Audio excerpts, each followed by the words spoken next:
I want to do a summary so that the press is better appraised for one main reason. The submission yesterday by me and by Farhan Reid, and today's submission by Javi as well.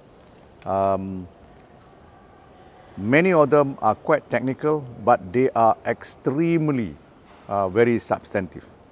As you can see from the judge's comment today, they were quite taken up with the point in the morning, and also with the point yesterday that we took up. Okay, now, so I want to go from yesterday.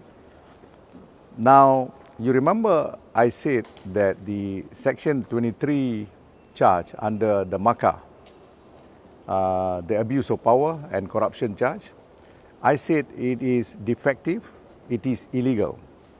In fact, it should drop from the beginning. The case on Section 23 should just disappear because it is illegal based on the grounds that it is duplicitous. Namely, it suffers from the problem of duplicity. Now, what is duplicity in Section 23? You see, it arises because the prosecution quite surprisingly considered that what they mentioned as the gratification of 42 million is not correct, because 42 million is not gratification in the charge.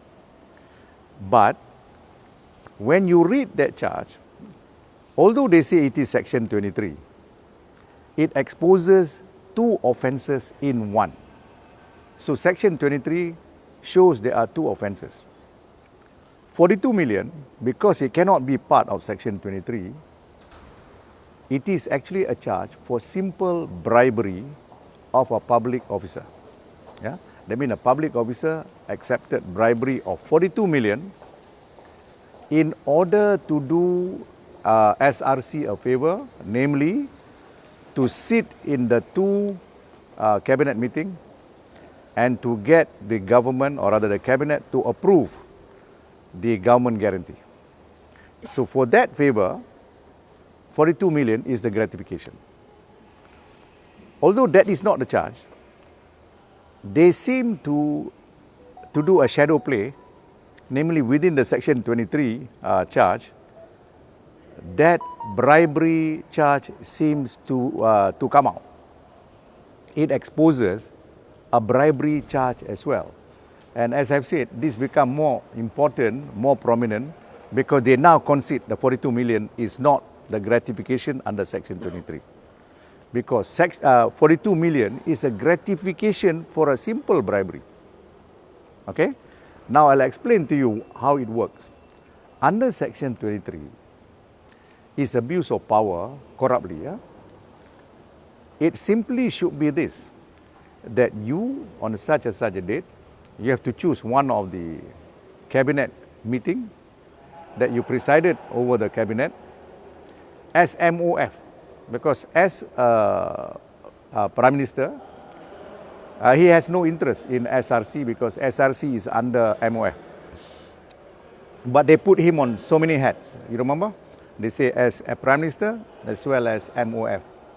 So the charge should have just said that on that date, you as Minister of Finance, you sat in the cabinet meeting to propose the government guarantee, and that you have actually interest, and that interest is not 42 million. This you must get it very clear. The 42 million is not the interest. That you have an interest in SRC. Why? Because SRC is a wholly owned company of MOF. You understand? So it's just like me, if I were to grant a concession to my son, and I have an interest because he's my son. So similarly here, Section 23 offence is complete in the charge if you say that you conflicted yourself in your interest because you have an interest in SRC, because MOF owned SRC, and you participated in the cabinet meeting where you approved together with the cabinet the government guarantee of 2 billion and then 2 billion. Full stop. But their charge currently, which is not amended until today, says the gratification is the 42 million. That's why it become a great deal of nonsense, because how could one do what they call it, abuse of power, and then wait about 3 to 3.5 years to receive the 42 million. So it doesn't make any sense. So when they realize it, they make the concession that the 42 million is not the correct one for purposes of gratification. But they still have not amended the charge. The judge has made a massive mistake when he accepted at the prima facie level that 42 million was the gratification when he called for the offense, for the defense. He called for the defense on the gratification of 42 million on the basis of Section 23. So that was a serious blunder, both by prosecution and the judge, the trial judge. Now, when he called for the defense, and then at the end of the case, his judgment, the judge's judgment, was in fact flip-flopping between gratification of 42 million, and then he extended it by saying it is not just 42 million, it's the entire fund of SRC was available to him. This is where we said it's almost like he has got an ATM machine at his disposal. All right? The judge opened it without warning us that he has got this idea in mind. In actual fact, if he had that idea in mind, he should have warned us so that we can do our defense, we can tweak our defense to meet that sort of allegation which the judge has got in his head. All right? Now, that is the problem with the most serious problem of duplicity. The duplicity also arises because there are actually 4 charges there, not just 2. There are actually 4 charges in one charge. So it is duplicitous because, you remember there are 2 cabinet meetings. For each cabinet meeting is a separate transaction because it deals with 2 separate 2 billion government guarantee and another 2 billion government guarantee, separated by many months. The consideration by the cabinet are different. So the 2 dates of the cabinet meeting should be 2 charges under Section 23. All right? And then as a Prime Minister and as MOF, there are further consideration whether or not there is actually another 2 charges should have been split between the MOF and the Prime Minister. Now, that is on duplicity.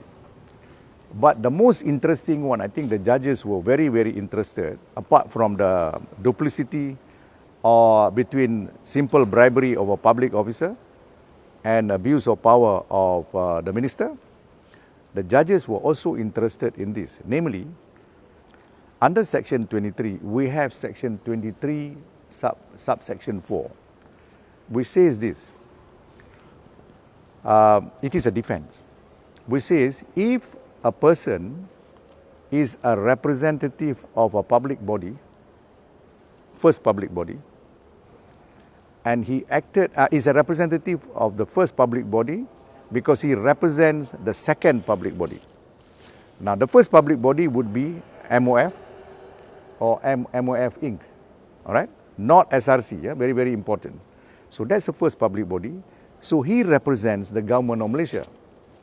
Where? At the cabinet meeting. Because the charge says the cabinet meeting is where you committed the offense.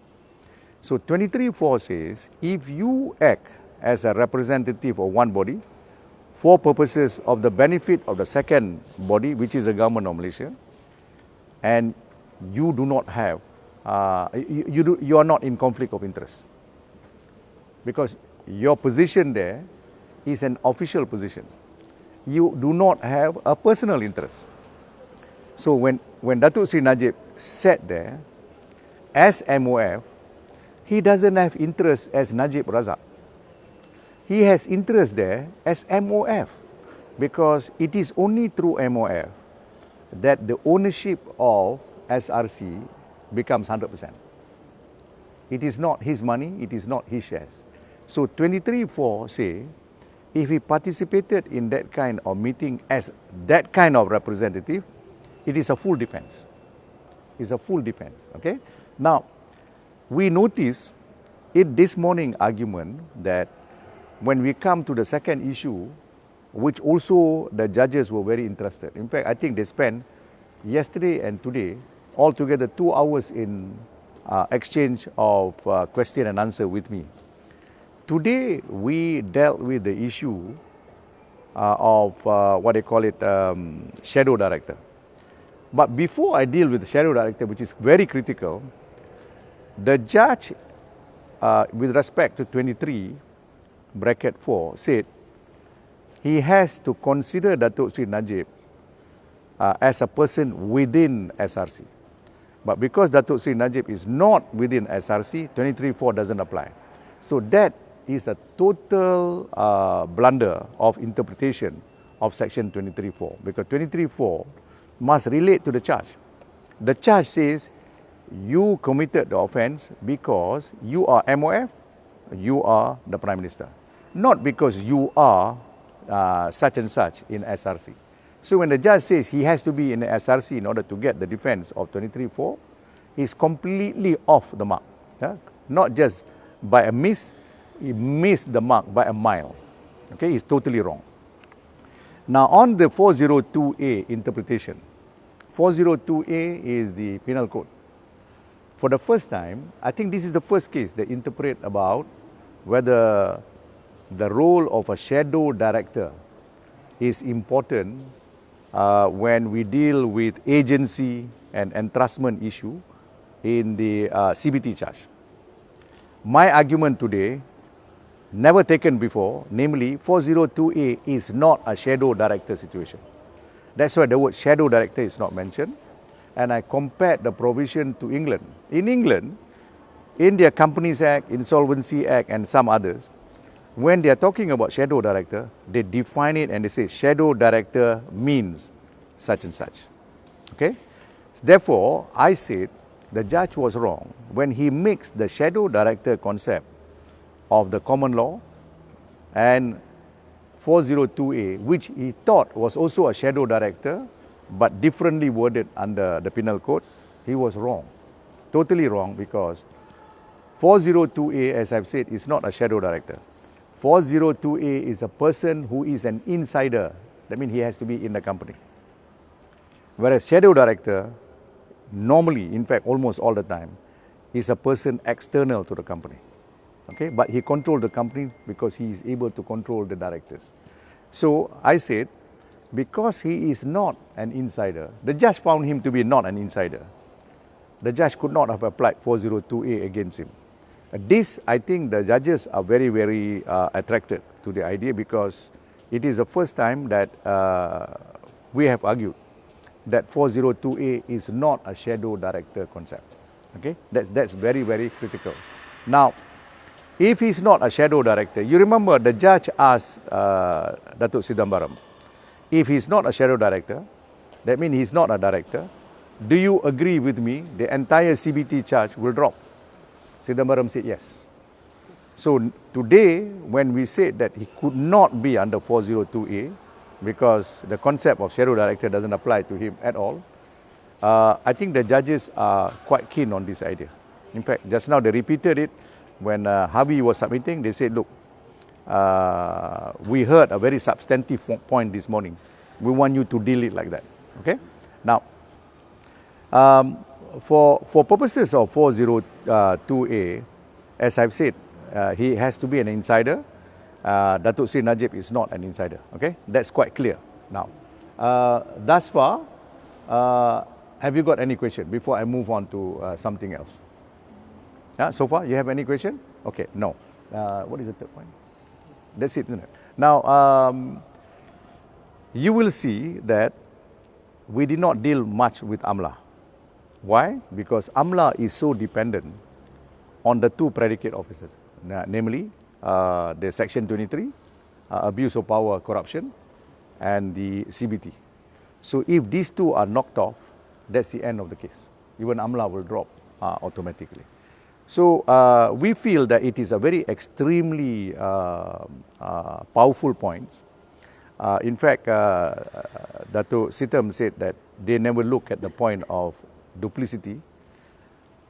But what we are saying is, it is not something surprising. The reason why duplicity come about now in our reply is because they themselves make a confession to the court. They consider that 42 million is not the gratification. So why it is there in the charge, it become duplicitous. So once it become duplicitous, we have got a reason to raise this issue of duplicity. Okay? Any question? That's it? Clear? Clear. Charan, clear? All right. Thank you very much.